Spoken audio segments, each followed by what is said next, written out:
זו סיגריה אלקטרונית שאמורה לגמול אתכם מהדבר הכל כך מזיק. דני, תן לנו הדגמה שנבין.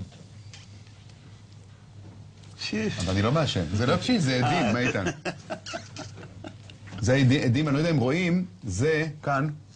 אפשר לחבות את זה על היד. זה לא קורה כלום, זה מנורה.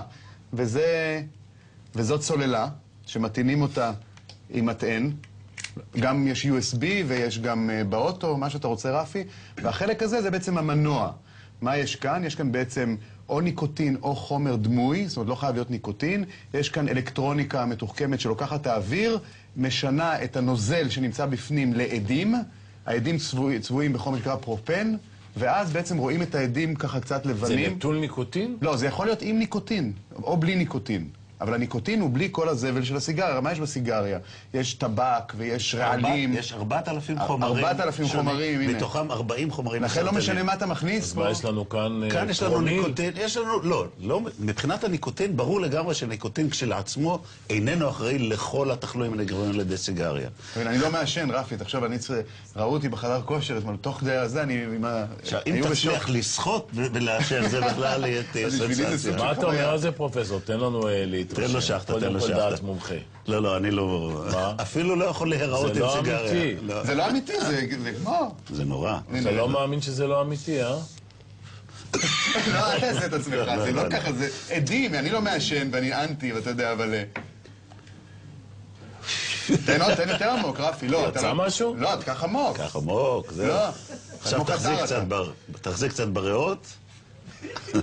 הנה, בבקשה. רואים שהוא מכניס, כמה זמן זה מחזיק מעמד? הסוללה מחזיקה כמה ימים, הפילטר כמה שבועות, תלוי כמה אתה מעשן. אתה יודע מה מתסכל פה, רפי? אתה מתסכל פה שאתה לא יודע מתי נגמרה הסיגריה.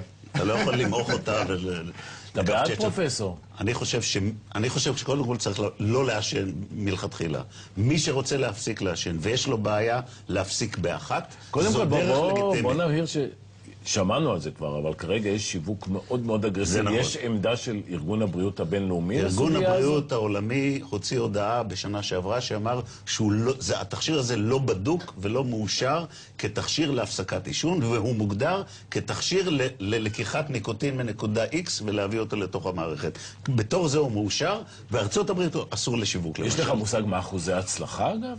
אני יכול להגיד לך שבסך הכל יש 2 מחקרים שהתפרסמו בחודש האחרון, שבדקו מה שיעור המעשנים שנתנו להם את התוספת הזאת, ובסך הכל 7% מהמעשנים שלקחו את התוספת הזאת, ו3.5% מהמעשנים שלא לקחו, הצליחו להפסיק לעשן ל6 חודשים או יותר. זאת אומרת, זה מעלה את זה פי 2, עדיין